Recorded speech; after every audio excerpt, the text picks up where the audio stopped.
A Simple Favor is directed by Paul Feig, the director of films like Bridesmaids and that all-female Ghostbusters that we shall never talk about ever. Unless I decide to do a review on it, that's not entirely off-limits. Personally, I'm not a big fan of Feig's work. I thought that Bridesmaids was okay, a bit too hyped up for my taste. And also, you know, the Ghostbusters reboot was terrible. So when I saw that this film had his name in the credits as directed by, I began to worry a bit. And here's the thing about this movie. The day that I actually went to go see it, I had no idea that this movie was even out or anything about it. But I asked my wife what she wanted to watch, and at this point we had watched pretty much everything in the theater already, and she said that she was interested in a movie called A Simple Favor. And I told her, I don't know what that is. Again, going in, I saw that it was directed by Paul Feig, and I worried. But despite all of this, how was the movie itself? Well, first let me actually get into the synopsis. So, the film stars Anna Kendrick and Blake Lively, and basically it's a dark comedy. Kendrick's character is the single mom who's really into her kid. You know, she really wants to be a part of his life.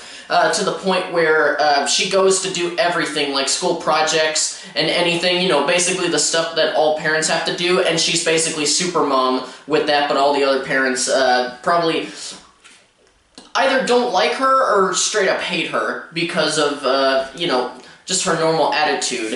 And anyway, through a friend of her kid, she meets that kid's mom, who's played by Blake Lively, who is this sort of social elitist, and so, you know, they both strike up a friendship in the film, and sometime throughout the film a surprise crime happens involving Lively, and Kendrick starts acting like a sort of private detective, or at least an amateur detective, and begins trying to figure out what's going on. Now, before we get into my thoughts on the film, I do want to put up a disclaimer that I always do, which a lot of you who've seen my videos know. But for the uninitiated, you know, you guys who've never seen any of my videos, the way that I break down my thoughts is I do them in pro and con lists. And again, you know, pretty simple. The pros are going to be everything that I thought was good in the movie, and then the cons will be everything that was either bad or just lacking in a certain bit of quality. And I try to keep these sections separate. However, sometimes I'll be able to transition back and forth between my thoughts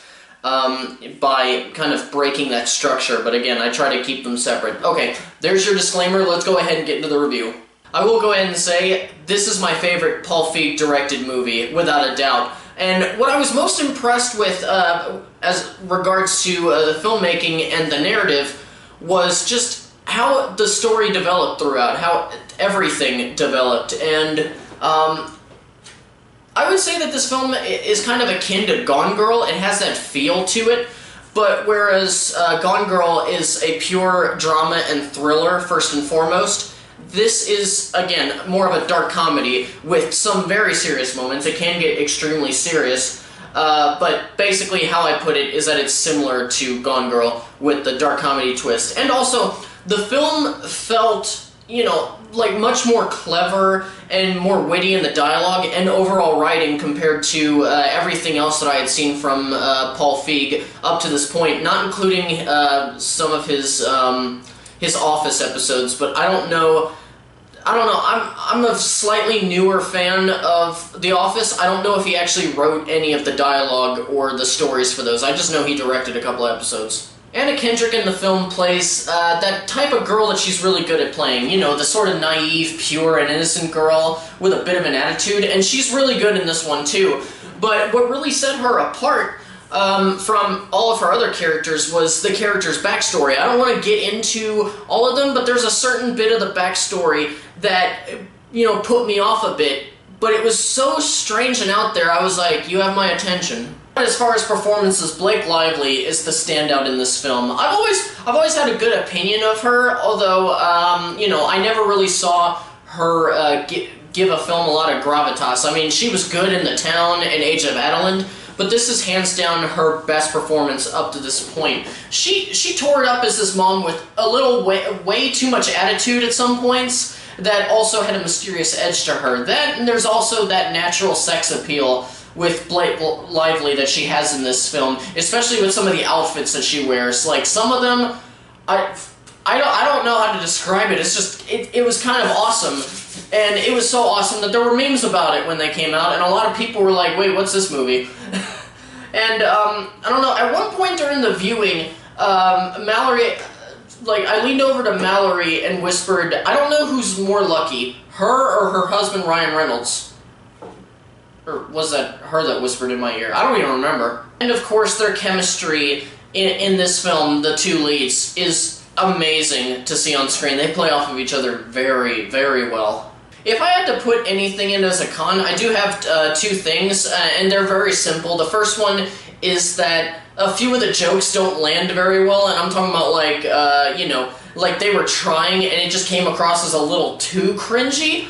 And then also the actor playing Blake Lively's husband in this movie, I don't think he gave a good performance at all. He wasn't, I couldn't believe anything that he was going through, and I don't know, his emoting for a few of the more serious scenes just didn't feel right.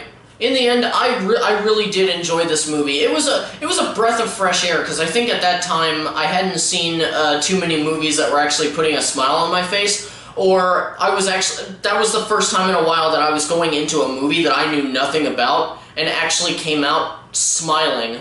I'm glad that I got to see Paul Feig try something a bit different compared to what he's normally known for. And also, this just shows that going off of instinct, my wife is much better at picking movies than I am.